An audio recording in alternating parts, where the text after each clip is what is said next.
totally understand that there's no legal necessity for this, but it's a tradition we've had in Victoria. Every mayor of Victoria for more than 150 years has taken this pledge.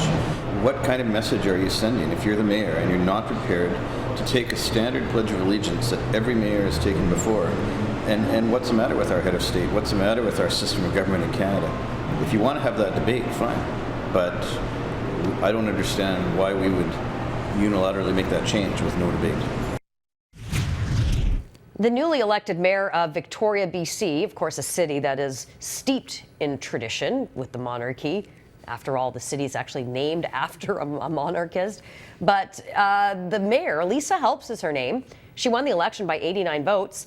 And she's rankled the ire, obviously, of the monarchists across the country by refusing to say a pledge of allegiance to the Queen. John Downs is the co-host of The Nightside on News Talk 1010 and our Sun News contributor, and Faith Goldie as well. So does this really put into perspective more of the broader discussion of whether or not we need to sever ties with the monarchy? Or is this just one of those things where you're an elected official, there's certain traditions and values we do have, just do it? I think invariably that discussion does come up the same way that it does when we have folks time and time again refusing to take the oath of the Queen when they become citizens of this great country. When it comes to Ms. Helps, thanks for clarifying that Victoria thing, because I thought it was George Washington's dog that it was named after. It seems like it's so obvious, but clearly someone along the lines forgot that. Yeah, I love history.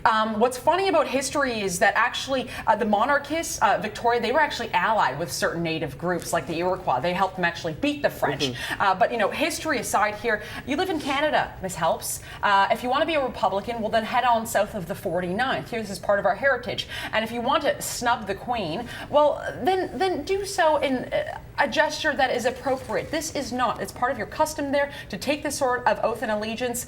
And as far as I'm concerned, this is just a publicity stunt. What's interesting about what's happened, though, I think with so much attention, I don't think she truly appreciated, John, how much attention was going to be drawn upon this.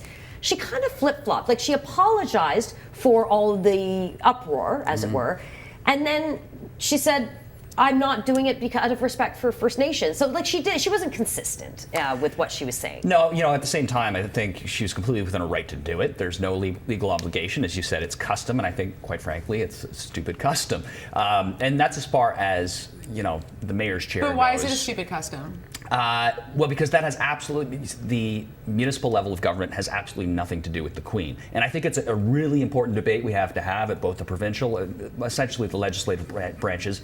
But that's like same with the municipal